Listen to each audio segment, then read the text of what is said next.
Hello students, this is a video of biology, class 12, unit 1 that is reproduction, the chapter number 3 that is human reproduction, and the topic we will start with male reproductive system.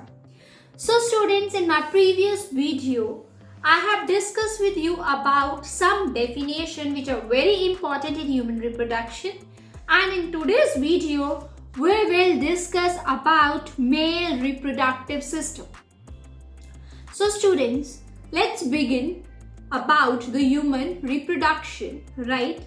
Before starting it with, just have an idea, male reproductive system is what?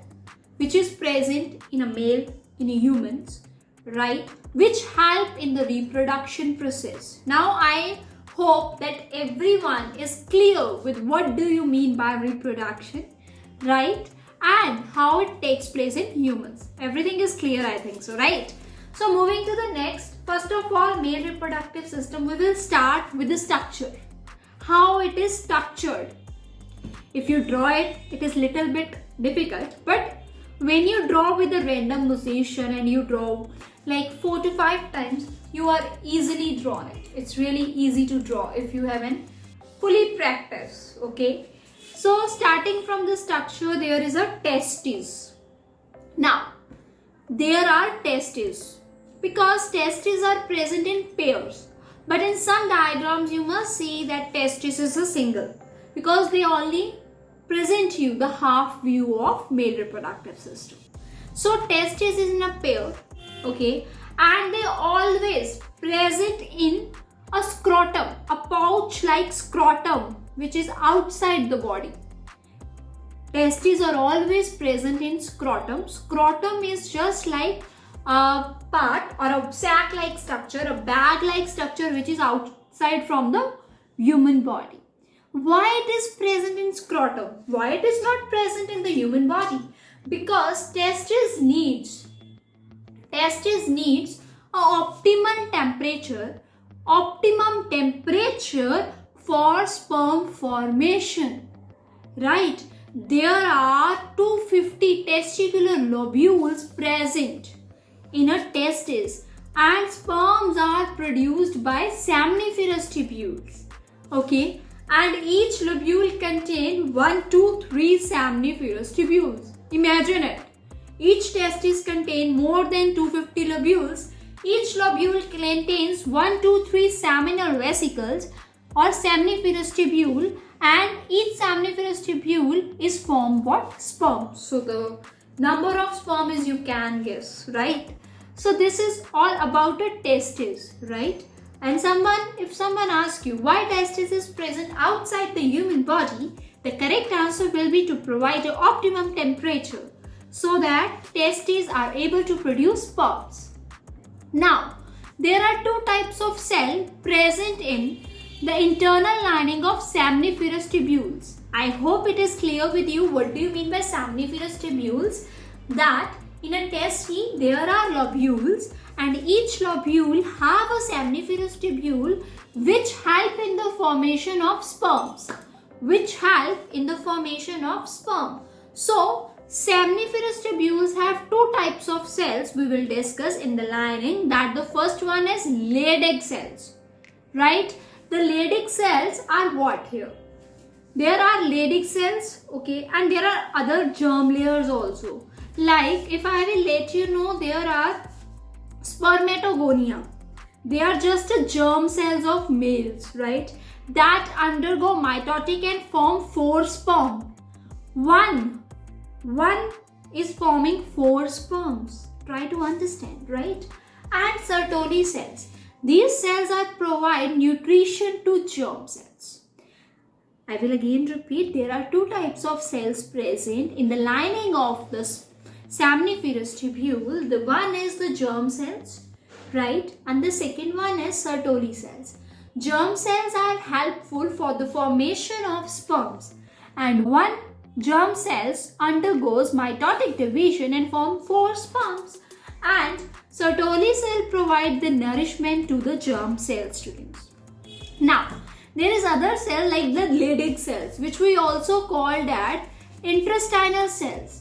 They are present in the interstitial space which is outside the seminiferous tubule, and they produce the hormone androgen. They produce the hormone androgen, which is a male reproductive hormone, students. Is it clear? Right. The next we will talk about, this is all about the structure. The first we are talking about the testes. The next we have to start with the accessory glands, like which glands are important for male reproductive system. So accessory glands, these are the accessory duct which is present in vasa efferentia. These are the special, unique glands we have which are present in vasa efferentia. Rete testis, epididymitis, vas deferens. These are all the parts of male reproductive system. Vasa efferentia, rete testis, epididymitis and vas deferens. Okay. These ducts store and transport. These ducts, what they are doing, they store and transport the sperm from the testes to the urethra. Now testis is a first point where the sperms are forming, whereas urethra is the last point from where the sperms enter into the female body. So for whole this transport, this is occur through these tubes which we called as rete testis, vasa efferentia, epididymitis and vas deferens, and these all ducts have a number of glands so that sperm can easily move, sperm can get nutrients, sperm can easily movable so that it will able to reach to the female body part. Is it clear with the glands one? So if I will let you know semen, you know what is semen? Semen is just like a fluid with having a sperms. Semen is having a seminal plasma or seminal, you can say plasma like structure which is present in a blood also, just like a plasma we have, and a sperms, and they both collectively called as a semen. Like mostly the word used semen when we are talking about like semen is released and enter into the female one. If you watch the movie Vicky Donor, right? You must have heard this word semen, semen, semen. What is semen? It is basically a plasma, seminal plasma with sperm is known as semen. Now, let's talk about glands. Let's talk about glands. There are three glands: prostrate gland, a pair of seminal vesicle and bulbourethral gland. These are the three glands which present in male reproductive system. The glands secrete what? They secrete seminal plasma. It is also rich in enzyme, calcium, fructose and provides the lubrication. It provides basically the lubrication to the penis. Okay, I hope gland is clear. So this is all about the male reproductive structure. Testes, accessory glands, glands. Okay. Now we will start with spermatogenesis. What do you mean by spermatogenesis? In a simple word, it is a formation of sperms. So students, spermatogenesis starts at the age of puberty. You know what is puberty? When when an organism, when a living or human or anything, any living one have attained a certain life, then they are able to reproduce now. After the adolescence phase, we are saying that we are becoming what we are having a puberty age. There are many changes in puberty age, like the hormonal change, voice change, emotions are changed. There are many things occur in puberty, right? So students, there is an increased secretion of GnRH, which is gonadotropin releasing hormone. What happened in puberty age? There is an increase in GnRH, which we called it as a gonadotropin releasing hormone. Basically from the hypothalamus, and it stimulates pituitary gland. Further, what happened? It stimulates the pituitary gland to secrete luteinizing hormone and follicular stimulating hormone. I will just repeat again because I know that these are very heavy words. Okay, so spermatogenesis, what happened? At the age of puberty, there is an increase in GnRH, which is gonadotropin releasing hormone, from the hypothalamus. When this release, what happened? It stimulates pituitary. It stimulates pituitary to secrete luteinizing hormone and follicle stimulating hormone. These two are hormone. Now, further, luteinizing hormone, which we also called as LH, it stimulates Leydig cell to secrete androgen. Now, you know what is androgen, you know what is Leydig cells. They give the permission or they stimulate that you must secrete now androgen, students. And the main androgen are testosterone or androstenedione. These are the main one. Basically, testosterone is the basic one.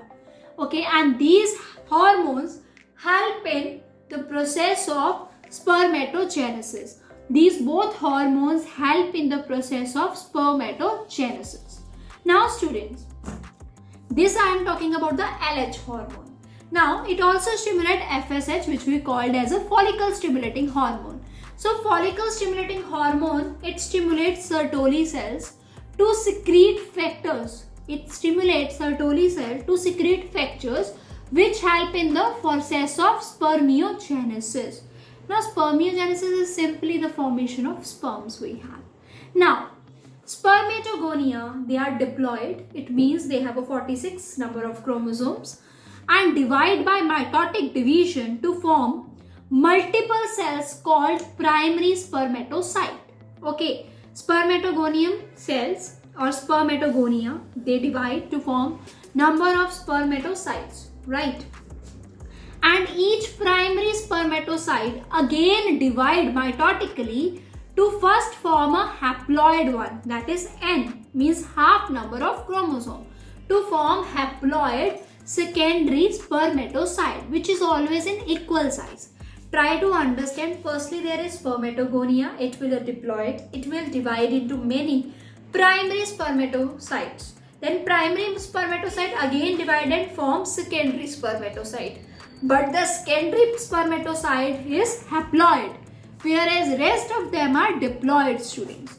Now, after that, secondary spermatocytes further divide into the second mitotic division to form haploid spermatids of equal size. Again, they forming haploid spermatids of equal size. And each diploid primary spermatocyte form 4 haploid spermatids. Means each one will produce 4. So each spermatids further produce 4 sperms. 4 sperms. Try to understand this. Okay. Now, spermiogenesis is basically, it is a formation of, it is a function or formation of the sperms and spermatids. Whereas spermiation, it is a process by which sperms are released from seminiferous tubules. Is it clear? It is little bit difficult, right? Try to understand, just go through it. It's really easy if you make it like things in your way, because everyone is learning in their own ways, right? Just I am learning, there is a spermatogonium, it will divide, it is diploid, forming primary spermatocyte, it will diploid. It is also what? It is diploid, it form, divide, secondary spermatocyte. Secondary spermatocytes are haploid. Then they again divide and form 4 spermatids, and 4 spermatids give rise to 4 sperms. This is a very easy one, right? So this is what spermiogenesis we have. So this is all about this video, students. However, before winding up this video, just have a quick recap what we discussed in this video, that is male reproductive system, the structure of male reproductive system, testes, how it look like. There are pair of testes. They are present in the sac-like structure known as scrotum. Right. After that, we discuss about different accessory ducts. Okay. And we also discuss about the glands which is required. Then we discuss about different types of like the functions of glands we have. Then we come to the point of spermatogenesis. Then at the age of puberty, gonadotropin hormone releasing GnRH, gonadotropin releasing hormone increasing, it will further stimulate what? LH and FSH, luteinizing hormone and follicle stimulating hormone. And LH having the function to release hormone, that is testosterone, whereas FS stimulates Sertoli cell for the spermiogenesis. Again, I will explain you everything like sperm. Firstly, we have spermatogonia, then primary one, then secondary one, then spermatids, then sperms. This is a whole cycle we have. I hope this cleared with you all. Still, if you have any of the doubt, any of the query, just write down in the comment box. I am always here to assist you. I hope you enjoy my classes. Still, if you have any doubt, you want any improvement, just jot down in the comment box. Thank you very much. See you in the next video with the topic that is structure of sperm. Bye bye. Thank you.